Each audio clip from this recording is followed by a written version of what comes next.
Buenas tardes, amados hermanos en el Señor. Así como están, les invito a que inclinen su rostro, vamos a orar. Padre Santo, gracias te damos, Señor, en esta hora de la tarde, porque podemos reunirnos, Señor, para alabar y glorificar tu nombre, Padre Santo, porque podemos, Señor, cantarte, adorarte, porque eres digno, Señor, de toda honra, de toda gloria. Pero también, Señor, queremos escuchar tu palabra. Estamos dispuestos, Señor, a abrir nuestro corazón para aprender de ti, Señor, para aprender qué es lo que quiere del hogar cristiano, de la familia cristiana, Señor. Y hoy queremos escuchar tu voz, Señor, por eso te pido que cierres mi boca, mis pensamientos humanos, Señor, y solo pongas tu palabra y hables a nuestros corazones qué es lo que quieres que nosotros aprendamos, practiquemos, Señor, en nuestro hogar cristiano, Padre Santo. En Cristo Jesús nos ponemos en tus manos. Amén. Estamos celebrando la Semana del Hogar Cristiano y pregunto cuál es el tema principal. ¿Se acuerdan cuál es el tema principal, hermano? Pastoreando a nuestros hijos.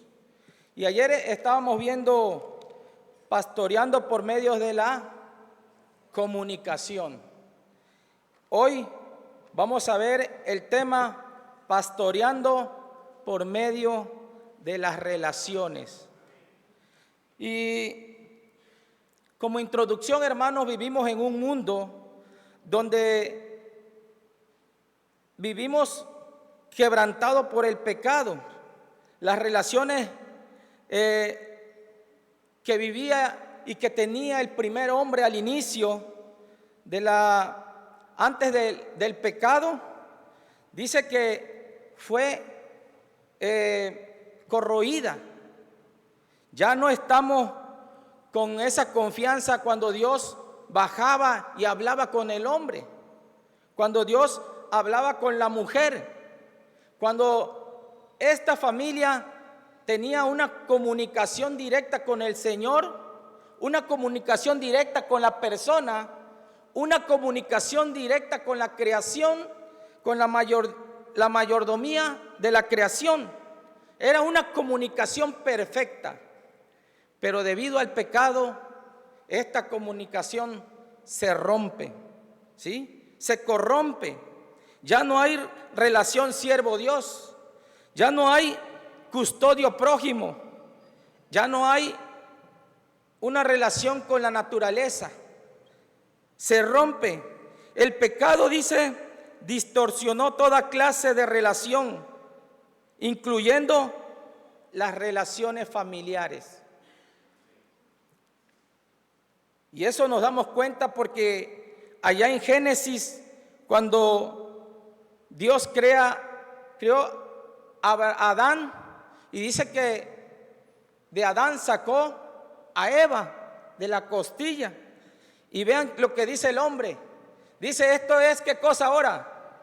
Carne de mi carne, hueso de mis huesos. Es decir, vamos a estar en unión, vamos a estar en relación. Eso se da, ¿no? Pero cuando viene el pecado, ¿qué pasa? Dice que allá en Génesis capítulo 3, verso 12, dice que le dice Adán a Dios. Le dice Dios a Adán, ¿qué hiciste, Adán? Y le dice a Adán, la mujer que me diste. La mujer que me diste me trajo la fruta y yo comí. Y ahí vemos qué cosa, que se rompe la relación. Le empieza a decir, la mujer que me diste fue la culpable. Y allí, hermano, el pecado viene a romper esa relación. Pero lamentablemente no solo rompe la relación entre parejas, sino que también rompe la relación con nuestros hijos. Y de ahí dice que encontramos que la raíz de todo el pecado o de todos los conflictos matrimoniales surgen de esta razón, de que el hombre le empieza a echar la culpa a la mujer o la mujer le echa la culpa al hombre. Pero eso, hermano, también nos lleva a que se rompe la relación en el hogar con nuestros hijos. Y de ahí surge un punto principal en este tema, que es las relaciones quebrantadas entre padres e hijos. Y aquí nosotros como iglesia tenemos y vemos experiencia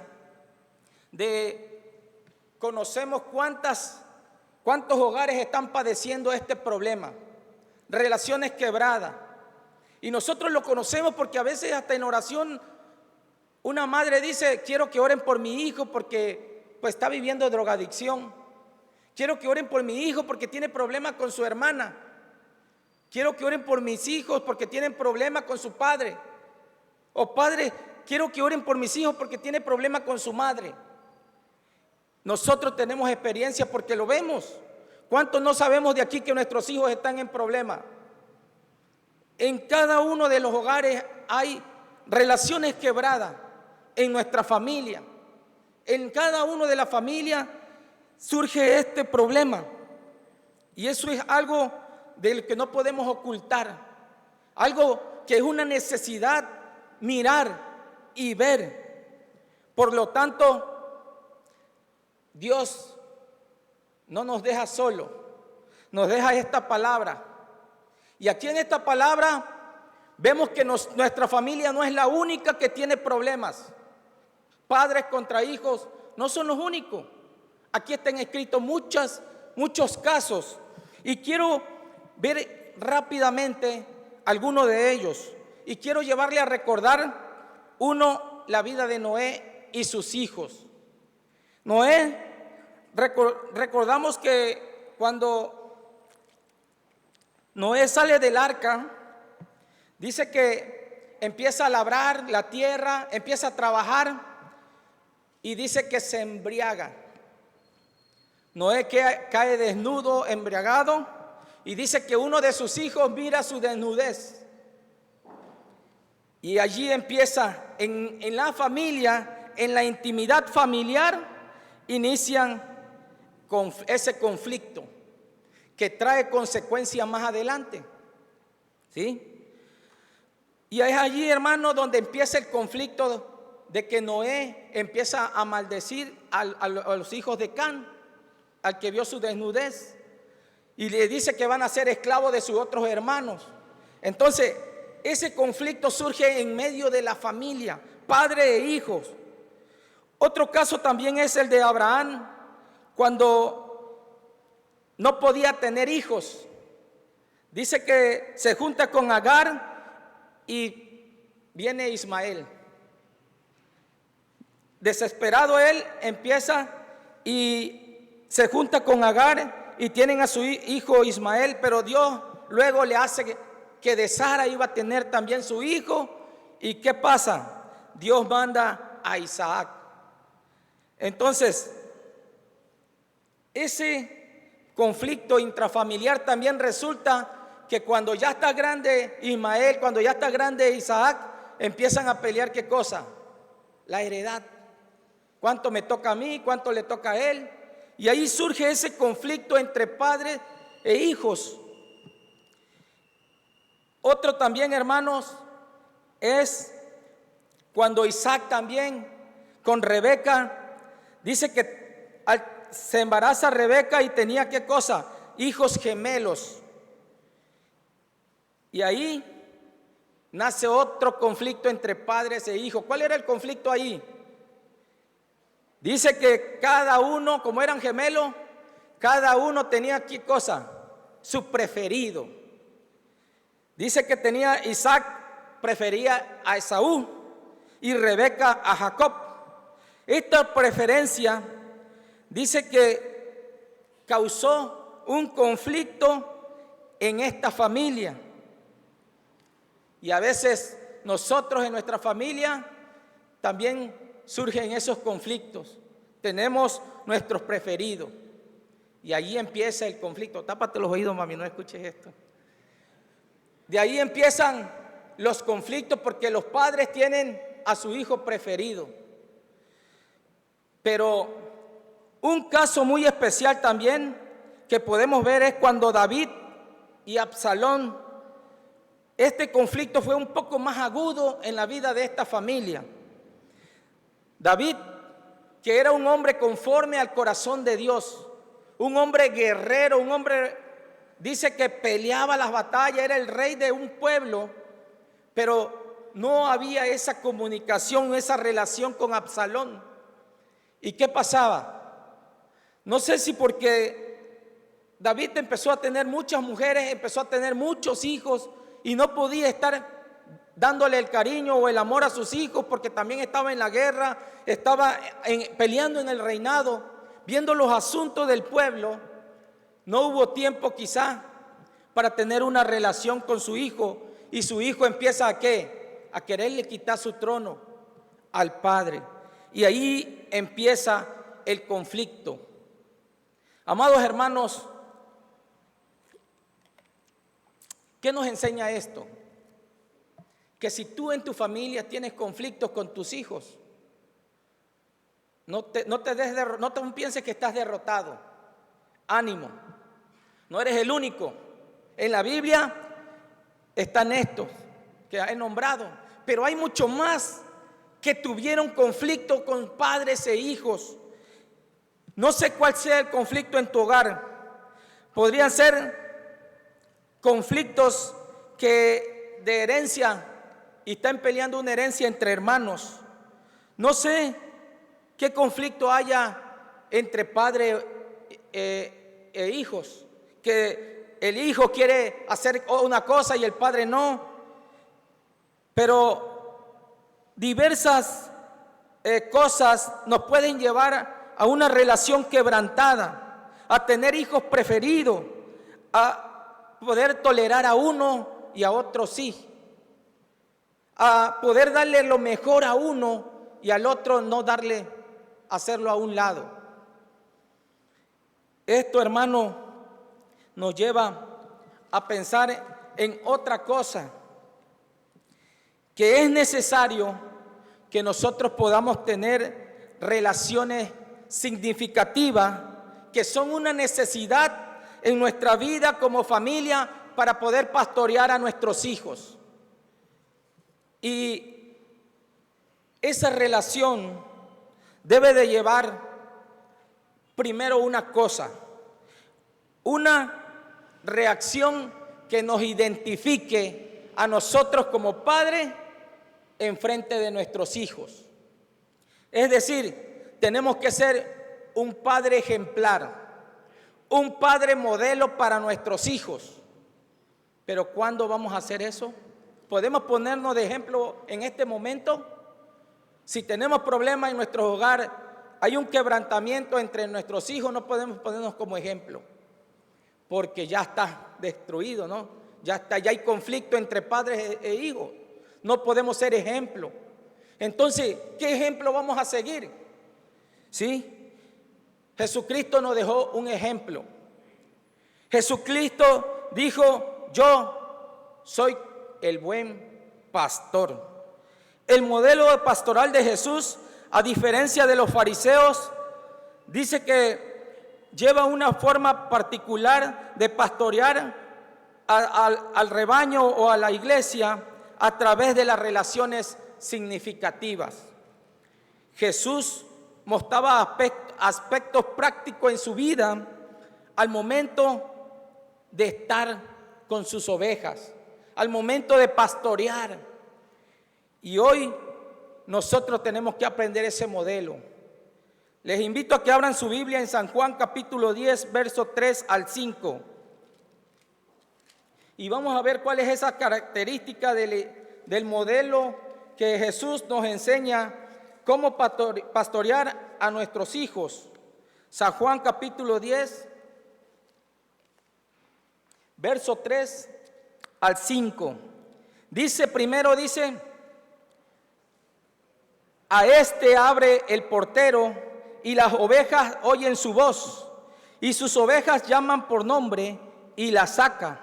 Y cuando la ha sacado fuera todas las propias, va delante de ellas, y las ovejas le siguen porque conocen su voz. Mas al extraño no seguirán, sino oirán de él, porque no conocen la voz de los extraños. Jesús nos da un ejemplo. Él es, la primera característica que nos da aquí es que dice que entra por la puerta. El pastor dice, ¿por qué entra por la puerta? Porque es el pastor de las ovejas. Y dice, a este abre el portero. ¿Por qué le abre el portero? Porque lo conoce, se da a conocer. Y dice, y las ovejas oyen su voz. Y a sus ovejas llama por nombre, no se les olvida. Jesús tenía y te hablaba por nombre, conocía a cada una de las ovejas. Y dice, y las saca. Y cuando las ha sacado fuera todas las propias, va delante de ella. El maestro, el pastor va delante de ella. Y las ovejas le siguen porque conocen su voz. Ese es el ejemplo que Jesús da como un buen pastor. Ahora, este ejemplo vamos a pasarnos a los padres. Hay dos clases de padres. Uno es aquel que dice que es cercano a su hijo, cercano a su familia. Y el otro es el que es lejano. Aquel dice que es cercano a su familia ¿qué hace? Lo identifica. Pero el otro dice, es totalmente extraño. El que es cercano, el papá cercano, sus hijos lo siguen. Pero al papá extraño no oyen su voz y sus hijos, ¿qué hacen? Huyen de él. Hoy es importante que nosotros como papás reconozcamos y comprendamos que las relaciones significativas son una base fundamental para que podamos desarrollar una labor pastoral significativa con nuestros hijos. ¿Qué tan cercanos estamos de nuestros hijos? ¿Será que si tú le das un consejo a tu hijo se sienta y escucha ese consejo? ¿O eres aquel papá que le quiere dar consejo a su hijo y le da la espalda, que se va huyendo? Hoy es importante que nosotros analicemos qué ejemplo soy como padre con nuestros hijos. Muchas veces nuestros hijos no escuchan o más bien no toman en cuenta nuestras opiniones y sugerencias porque somos como aquel padre extraño. Dice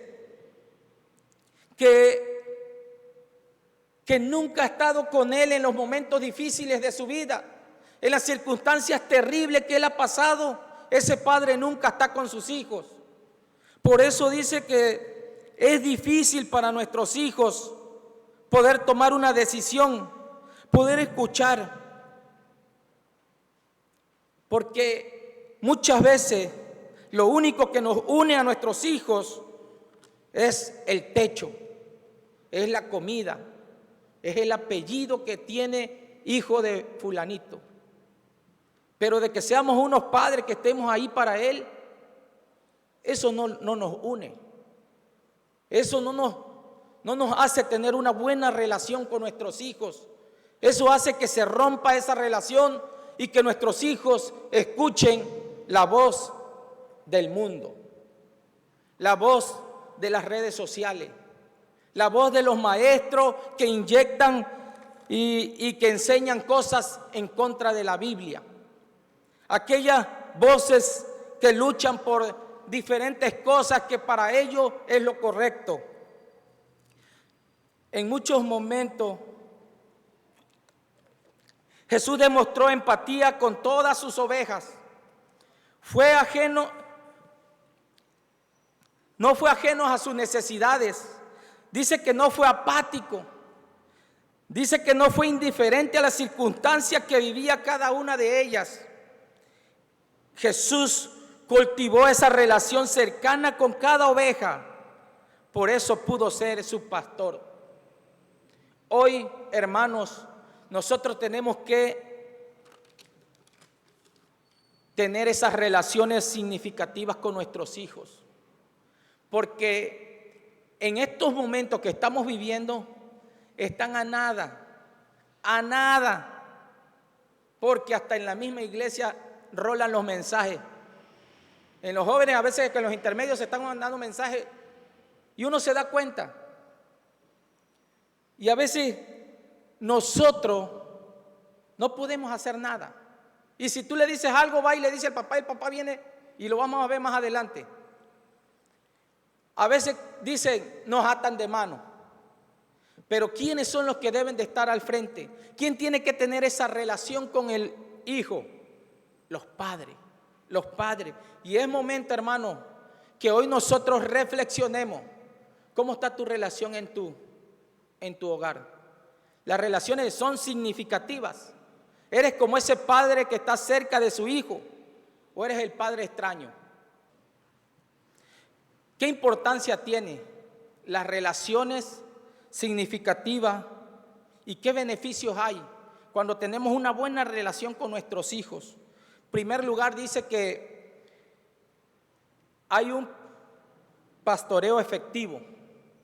Es decir, podemos aconsejar a nuestros hijos, podemos llamar la atención, porque dice que nos van a escuchar, nos van a seguir, nos van a imitar, nos van a obedecer, porque Jesús dice que Él hablaba y las ovejas le seguían. A Jesús le obedecían. Jesús logró formar un grupo de discípulos, pero que esos discípulos impactaron al mundo entero porque Él mantuvo una relación influyente con ellos. Cuando Jesús llamó los llamó, dice que no solo los llamó, sino los capacitó y estuvo con ellos por 3 años.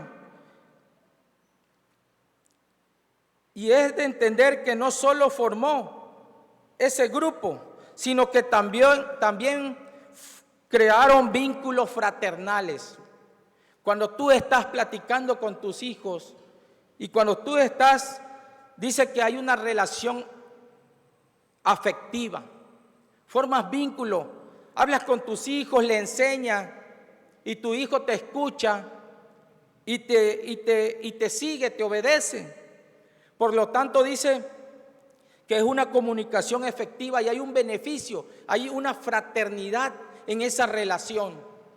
Pero también hay otro beneficio cuando hay una comunicación significativa en la vida, en el hogar cristiano.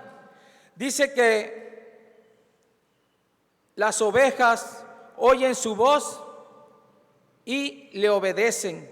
Las buenas amistades, el respeto y la admiración permiten que podamos escuchar consejos, sugerencias y exhortaciones de nuestros padres.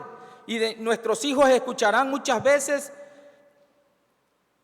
que nosotros queremos la comunicación y que esa comunicación que ellos tienen con nosotros y que la sociedad, los medios de comunicación, los amigos, los maestros, entre otros, le quieren dar esa información falsa. Dice que ellos están esperando y están enseñando otras cosas. Entonces ellos quieren moldear a nuestros hijos como principios contrarios a la Escritura. Sin embargo, cuando tenemos buenas relaciones, buena comunicación con nuestros hijos y les enseñamos, nuestros hijos no van a escuchar esa voz. O la van a escuchar, pero no van a atender el llamado. Y eso es un beneficio de poder tener esa relación significativa con nuestros hijos. Ellos van a escuchar, pero no van a atender ese llamado, porque van a escuchar lo que tú les estás enseñando, porque le estamos enseñando las reglas, los fundamentos de la palabra de Dios. Otra cosa, hermanos, que es beneficiosa cuando tenemos esa relación comunicativa con nuestros hijos, es la influencia significativa. Es decir, en esta labor pastoral, la influencia, dice, es más efectiva que el poder que ejercemos sobre nuestros hijos. ¿Qué quiere decir esto? Que los padres necesitamos más autoridad que poder.